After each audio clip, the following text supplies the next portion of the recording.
¿Dónde estás tú? Es la pregunta más importante que se le ha hecho a un ser humano. Y sobre todo, porque viene de la boca de Dios.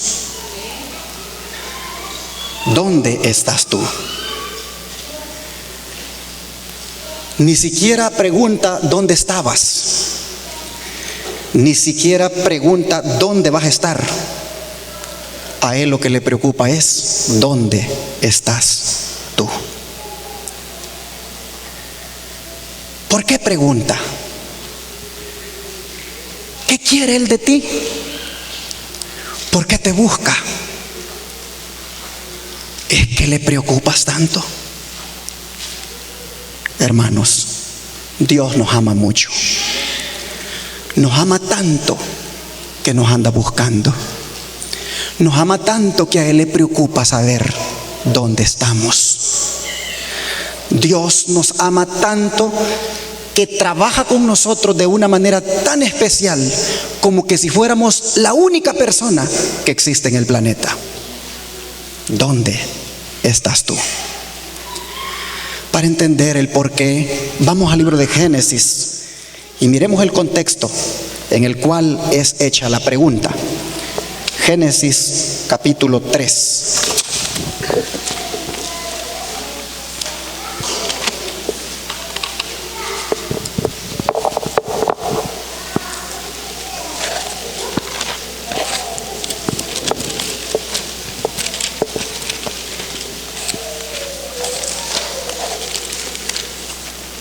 En Génesis 3, verso 6 en adelante, dice: y vio la mujer que el árbol era bueno para comer y que era agradable a los ojos y árbol codiciable para alcanzar la sabiduría, y tomó de su fruto y comió, y dio también a su marido, el cual comió así como ella. Entonces fueron abiertos los ojos de ambos y conocieron que estaban desnudos. Entonces cosieron hojas de higuera y se hicieron delantales. Y oyeron la voz de Jehová Dios que se paseaba en el huerto al aire del día.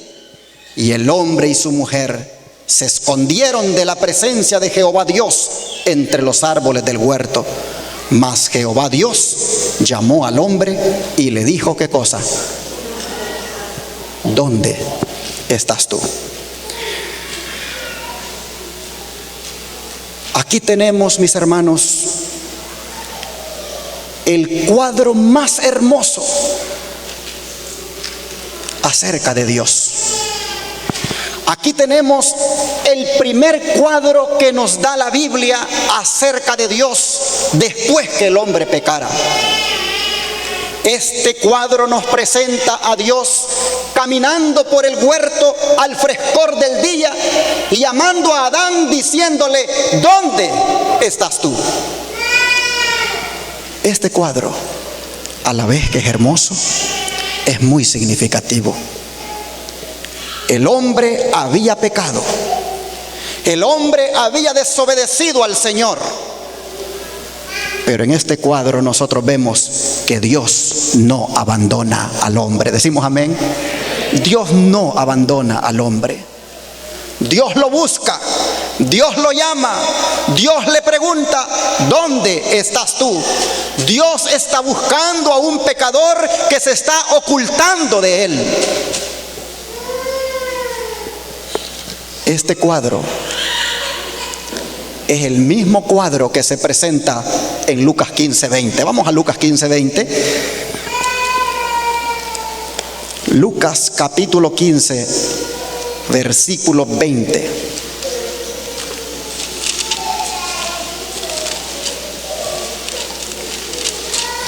Dice: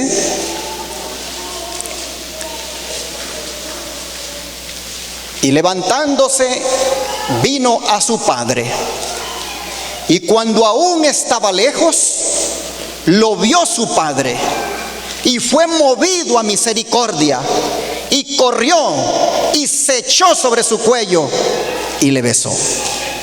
¿Cuándo lo hizo Dios? Cuando el hijo todavía estaba ¿dónde? Todavía estaba lejos. El cuadro de Génesis 3:9 es el mismo cuadro de Lucas 15:20. El Dios que busca al hombre porque se le anda escondiendo. El Dios que busca al hombre porque ha pecado. El Dios que busca al hombre porque le ha desobedecido.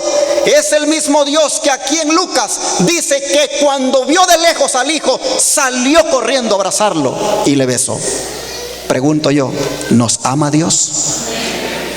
Hermanos, pero el cuadro de Génesis 3:9 no solamente es el cuadro de Lucas 15:20, sino que también es el cuadro de Mateo 18, versos 12 y 13. Vamos a Mateo capítulo 18, versos 12 y 13.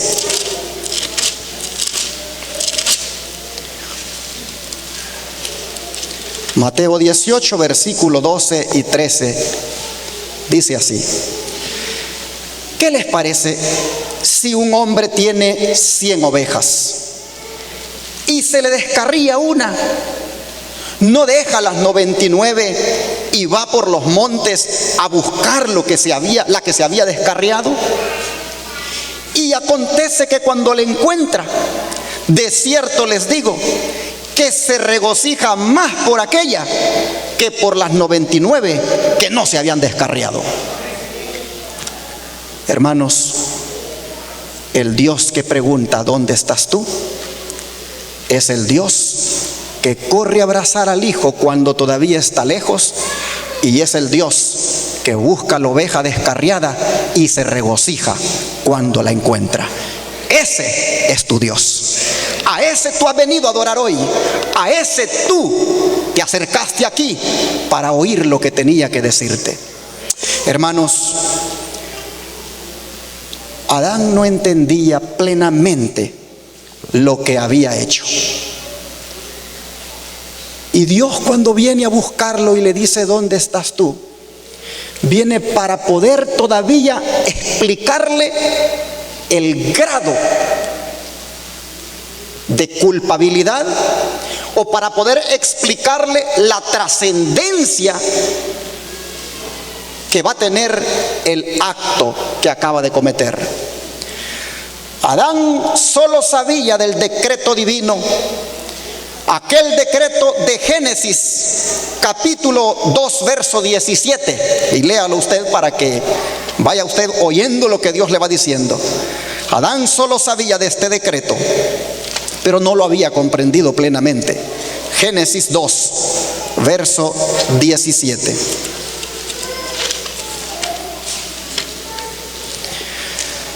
El decreto divino decía: mas del árbol de la ciencia del bien y del mal no comerás, porque el día que de él comieres, ¿qué cosa? Ciertamente morirás.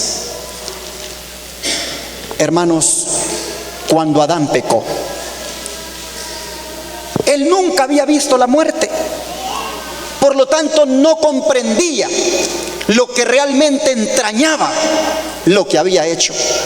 Es más, Elena White en visión Dios le mostró que cuando comió el fruto, lo comió con tanta rapidez y en un momento hasta se sintió como que verdaderamente tenía una existencia superior.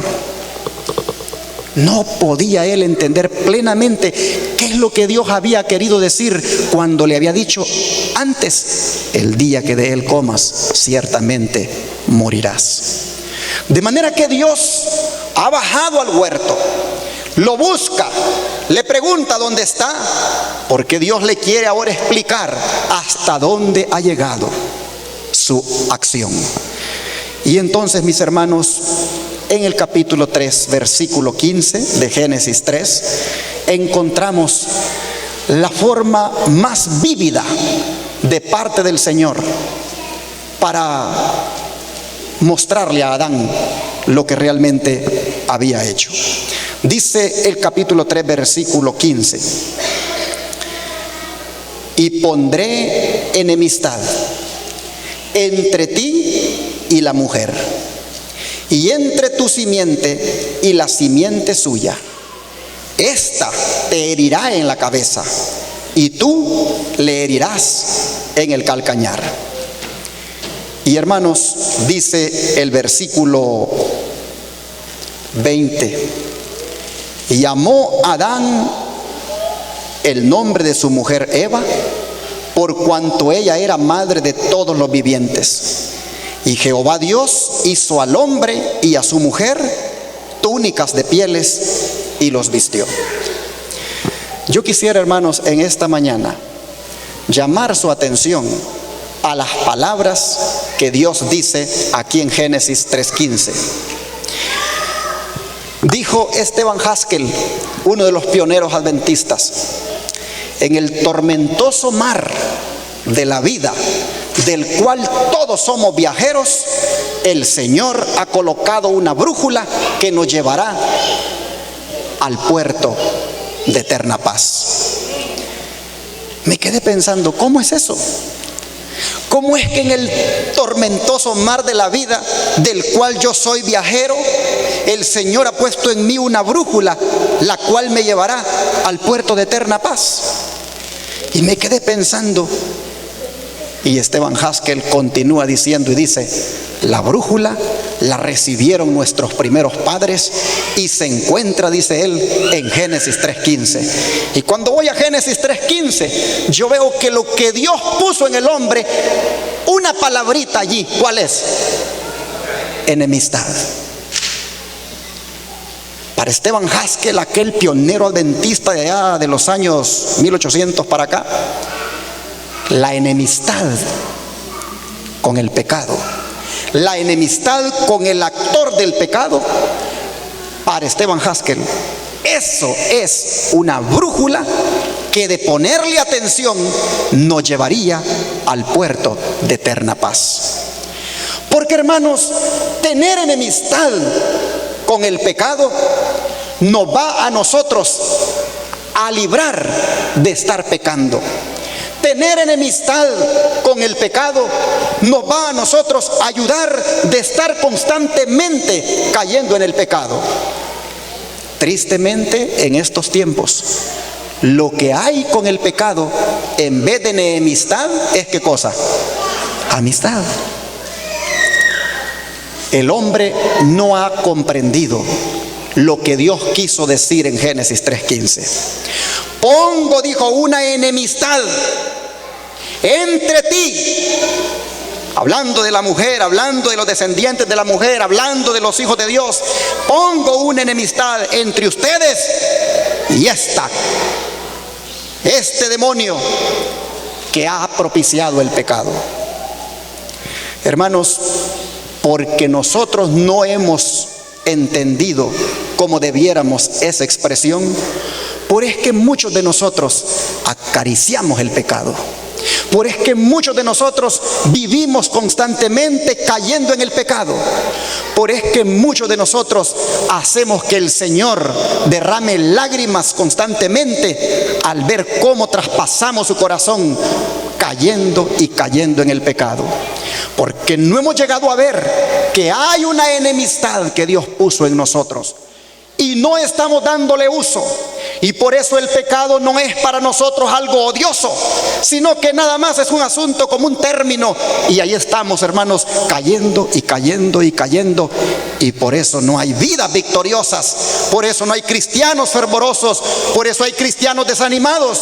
Porque los cristianos, en vez de tener enemistad con el pecado, se han hecho amigos del pecado. Ojalá y esta mañana tú te vayas de aquí con este pensamiento: el Señor ha puesto en mí una enemistad con eso, y yo debo de vivir como tal. Yo debo de vivir como enemigo del pecado. Yo debo evitar el pecado. Yo debo tener esa enemistad con él. Esteban Haskell dijo: los que así lo hagan llegarán al puerto de eterna paz. Dios quiera que eso suceda con nosotros. Hermanos,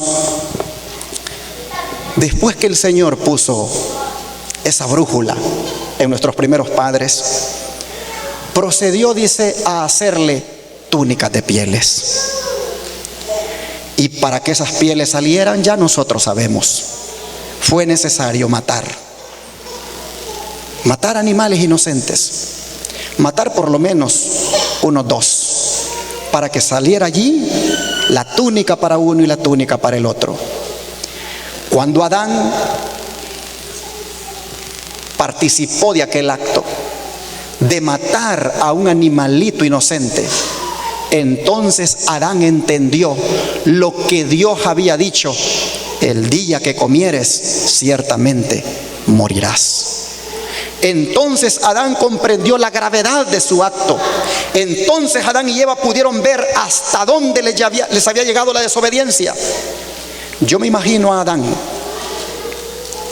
mirando al animalito, preguntándose: ¿volverá a vivir? ¿Volverá a comer? ¿Volverá a jugar? Y contestándose para sí mismo: nunca. Más bien, si ellos no continúan muriendo en mi lugar, yo mismo debo morir como ellos están muriendo. Y así, hermanos, el que Dios hizo para ser protector de los animales, ahora le estaba dando muerte a ellos mismos por el fruto de su pecado. Entonces comprendió la sentencia: el día que del que comieres, ciertamente morirás. ¿Dónde estás tú? El hombre necesitaba entender. El hombre necesitaba comprender el plan de Dios para ayudarlo. La sentencia no cae sobre ti, cae sobre este animal inocente. Pero este animal inocente es el inicio de muchos sacrificios que habrá a lo largo de las edades, hasta que un día aparezca el verdadero Cordero de Dios que quita el pecado del mundo. Y a partir de aquel día dio inicio al sistema de los sacrificios. Yo estoy presentando esto tan sencillo y tan lindo porque para entender la doctrina del santuario hay que empezar desde aquí. Para entender la doctrina del santuario, que es un asunto que tiene que ver con sacrificios, debemos ir al Edén, porque el sistema de los sacrificios comenzó en el Edén. El primer cordero que murió en el Edén tipificaba a Jesucristo. Y entonces Adán y Eva lo comprendieron, se lo pasaron a sus hijos y estos hacían los sacrificios, hasta que ustedes conocen la historia. Uno de ellos se rebela y quiere hacer el sacrificio a la manera de él. Pero el Señor los visita y le dice unas palabras a Caín, que fue el que se rebeló. Le dice unas palabras a Caín, hermanos, que yo quisiera que usted las meditara en esta mañana. Vamos al libro de Génesis, el capítulo 4. Génesis, el capítulo 4.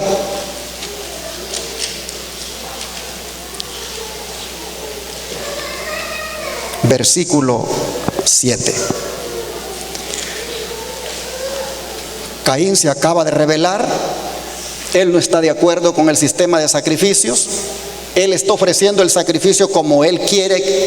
Y entonces Dios habla con él y vea lo que le dice. Versículo, vamos a ver desde el 4, leamos. Y Abel trajo también de los primogénitos de sus ovejas. Génesis 4:4. Y Abel trajo también de los primogénitos de sus ovejas, de lo más gordo de ellas.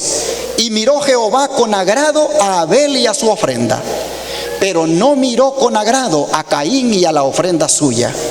Y se ensañó Caín en gran manera y decayó su semblante. Entonces Jehová dijo a Caín: ¿por qué te has ensañado y por qué ha decaído tu semblante? Si bien hicieres, ¿no serás enaltecido? Y si no hicieres bien, el pecado está a la puerta. Con todo esto, a ti será su deseo y tú te enseñorearás de él. A ver si nosotros comprendimos las palabras. ¿Se puede vencer el pecado, hermanos? Levanten la mano los que crean que se puede vencer el pecado. Claramente le dijo Dios a Caín: el pecado está ¿a dónde? A las puertas. Pero tú, ¿qué cosa debes hacer con el pecado?, le dice. te tienes que enseñorear de él. La palabra enseñorear significa dominar. En otras palabras, el pecado puede andar detrás de mí como una fiera. El pecado puede andar detrás de mí tentándome, pero no porque ande como fiera o porque me tiente, yo debo caer. El mandato de Dios es, está a las puertas, pero tú te tienes que enseñorear de él. Así que, hermanos, no hay excusa cuando caemos en el pecado para decir, es que pues porque soy débil. No, Dios no te ha hecho débil. Dios te ha hecho fuerte para que tú te enseñorees del pecado. Decir que eres débil es burlarte de la palabra del Señor. Todos debemos decir no al pecado. Todos debemos decir odio el pecado, rechazo el pecado. El pecado no está para dominarnos a nosotros.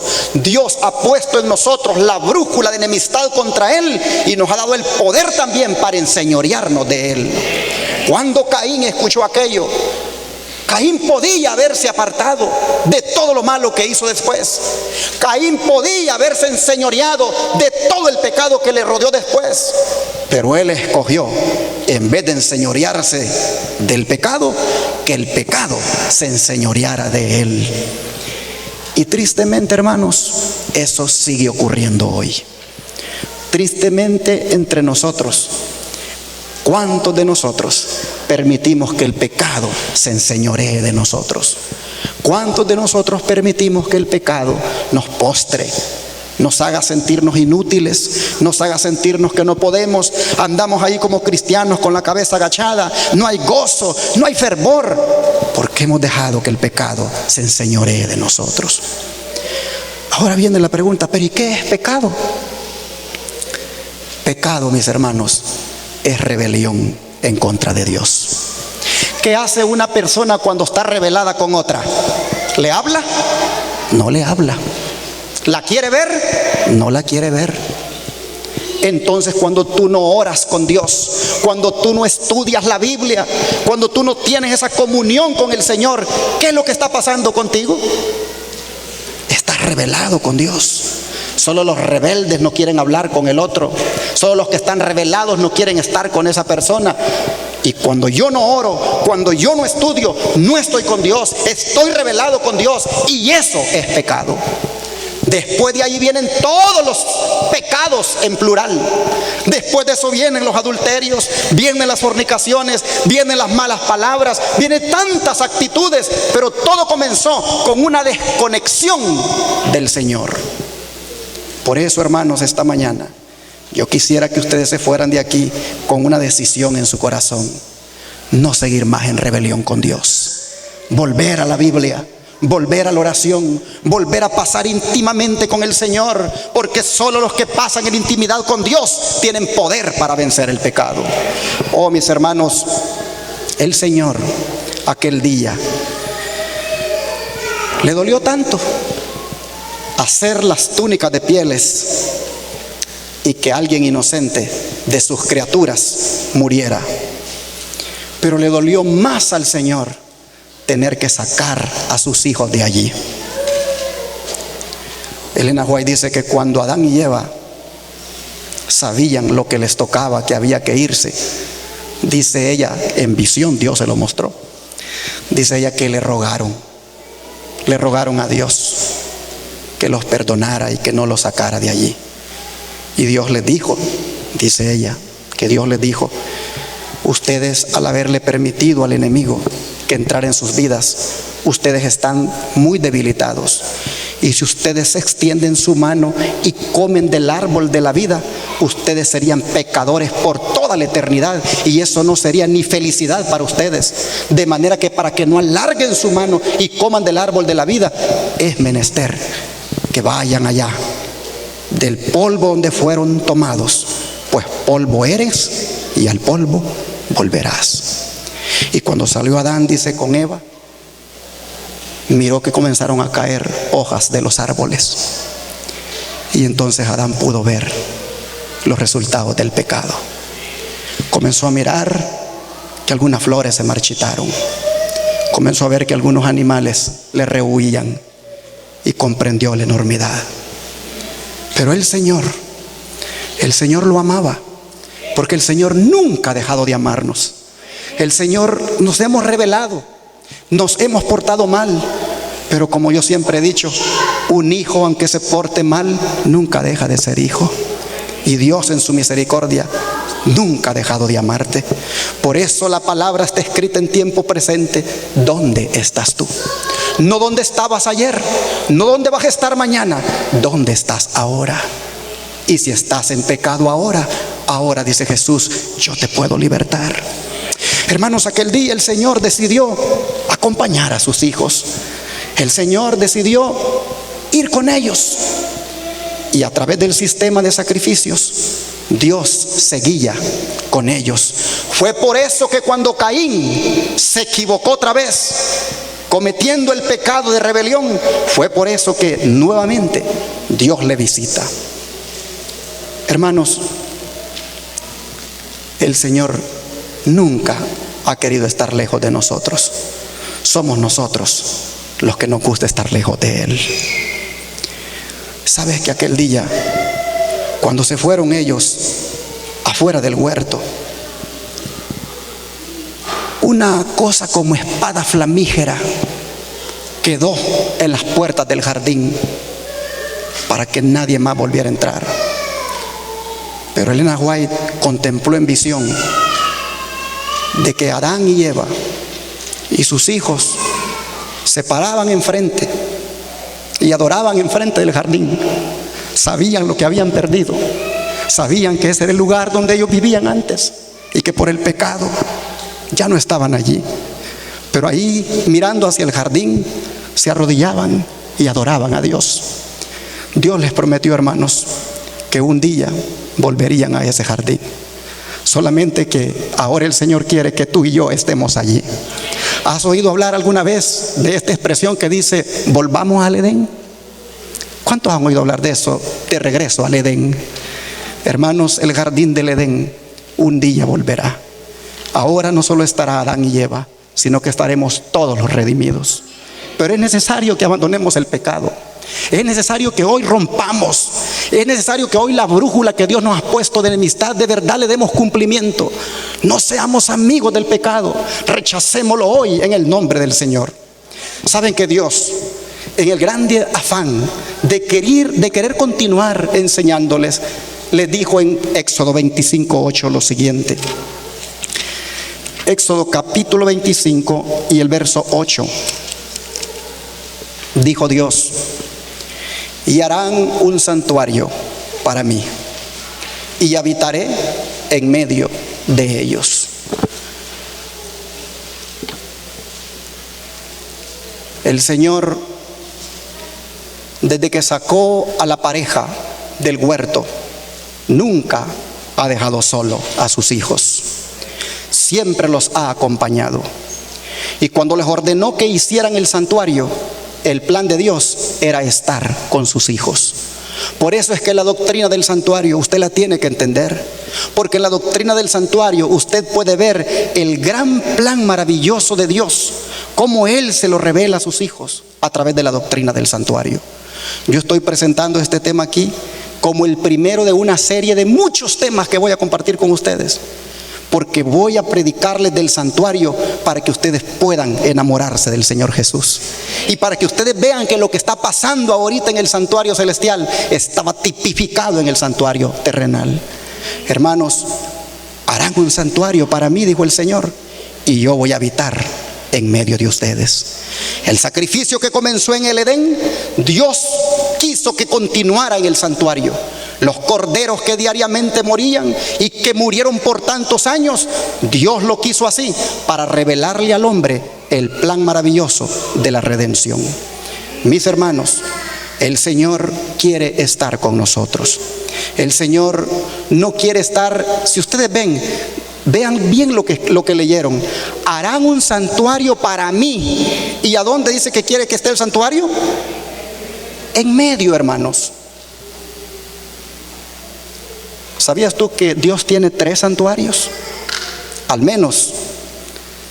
Está el santuario celestial, estuvo el santuario terrenal y está tu cuerpo, que es templo y morada del Espíritu Santo. Tu cuerpo también es un santuario.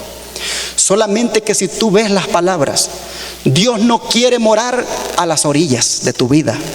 Dios no quiere morar atrás de tu vida. Dios no quiere morar adelante de tu vida. Dios quiere morar en medio de tu vida. Si Dios hubiera querido morar a las orillas, les hubiera dicho: pongan las tribus de tal manera que mi santuario quede por allá a la orilla.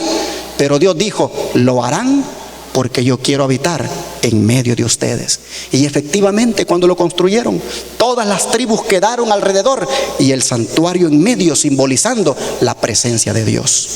Mis hermanos, esta mañana yo quisiera invitarlos a ustedes a que tomen una decisión. El Señor los anda buscando. El Señor les está diciendo: ¿dónde están? ¿Dónde están? ¿Andan lejos de mí? ¿Se andan escondiendo de mí? ¿Se sienten avergonzados? ¿Se sienten desnudos? ¿Sienten que han pecado? ¿Dónde están?, dice el Señor. El Señor los busca porque los ama, hermanos. Y el Señor quiere hoy darles libertad. El Señor quiere que ustedes sean felices. El Señor quiere que seamos cristianos victoriosos. Pero la brújula que nos puso, tenemos que utilizarla. Odio contra el pecado. Nunca había sentido tanto odio por el pecado como lo he sentido de ayer para acá. Varias veces me he quedado callado. Mi esposa me ha mirado y: ¿qué pensás?, dice. Solo yo sé lo que pienso. Es que me ha impactado, hermanos. Me ha impactado ver a Dios bajando al huerto, buscando a sus hijos, diciéndole: ¿dónde estás tú? Y todo porque Él tenía un plan para resolverles el problema del pecado. Por eso en esta mañana yo voy a hacer una invitación. Y piénsalo bien. Si tú quieres hoy utilizar la brújula que Él te ha puesto, que es la enemistad contra el pecado, si tú quieres a partir de hoy enseñorearte tú del pecado y no que Él se enseñoree de ti, si tú quieres hacer eso y quieres que Dios te ayude, ven aquí adelante porque voy a orar por ti. Si hay alguien que lo quiera, pase. Si no, quédese donde está. Esto nada más debe ser porque tú quieras, hermano. No porque lo sientas tampoco. El pastor Restrepo decía que cristianos sensoriales hay muchos. No queremos gente que lo sienta, queremos gente que lo piensa y que sabe que esto es lo mejor para su vida. Piensa. ¿Quieres tú enseñorearte del pecado o quieres que el pecado se enseñoree de ti? Tú solo no puedes. Tú necesitas que Dios active esa brújula que puso en ti. Tú necesitas odiar el pecado. Los sacrificios y el sacrificio de Jesucristo fueron por causa de nuestro pecado. Hoy el Señor nos puede dar libertad. Vamos a cantar el himno Tentado no cedas, ceder es pecar. Y después de cantar el himno, vamos entonces a tener la oración final de consagración por la decisión que usted ha tomado.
Podemos rodearnos. Querido Padre, gracias porque siempre nos estás buscando. Gracias porque a pesar de que nos avergüenza nuestras rebeliones, nuestros pecados, gracias, Señor, porque a pesar de que nos escondemos de ti, siempre estás buscándonos. Oh Dios, cuán grande es tu amor. Esta mañana reconocemos lo odioso que es el pecado. Esta mañana, Padre, podemos comprender que el decreto divino, ciertamente morirás, no se ha cumplido porque alguien pagó por nosotros. Y Padre, agradecemos por el sacrificio de tu amado Hijo por nosotros. Oh Dios, ya no queremos acariciar el pecado. Ya no queremos jugar con él. Ya no queremos, Señor, vivir de derrota en derrota. Queremos de una vez enseñorearnos nosotros del pecado. Queremos de una vez que la brújula que pusiste en nosotros, como es la enemistad contra el pecado, la activemos para que no venza a él en nosotros, sino nosotros vencerlo a él. Sabemos, Señor, que no seremos nosotros, sino que serás tú en nosotros. Por eso esta mañana nos entregamos a ti, reconocemos nuestras inmundicias, pedimos pureza, pedimos, Señor, limpieza, y pedimos que la sangre de Cristo, tu Hijo, nos limpie de todo pecado. Señor, ayúdanos a seguir con la esperanza bendita que un día esto odioso del pecado acabará, será exterminado y a nada nos molestará. Pero mientras el día llega, que nosotros vivamos aquí de victoria en victoria. Los hermanos están aquí juntamente conmigo, queriendo que esto sea una realidad. Y venimos aquí para pedirte ayuda. Venimos aquí para rogarte, extiende tu mano, levántanos de donde estamos caídos y haznos mujeres y hombres nacidos de nuevo. Danos la victoria, Señor. Te lo suplicamos en el nombre de Cristo Jesús. Amén.